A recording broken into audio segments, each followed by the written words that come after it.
এই যে দেখেন,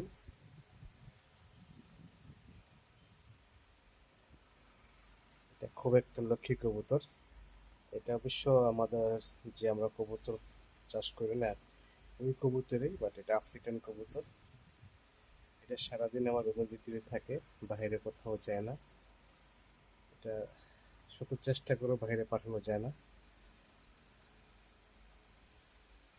দুটা ছিল অবশ্য, একটা একজন চুরি করে নিয়ে গেছে। এগুলি রুমের ভিতরে থাকে সারাদিন, যেখানে রাখবেন ওখানেই থাকবে। খুব পরিষ্কার, নোংরা হয় না এবং জায়গা নোংরাও করবে না। নির্ধারিত বারিন্দার ভিতরে একটা বক্স দেওয়া আছে ছোট, ওইটার ভিতরে ঘুমাবে।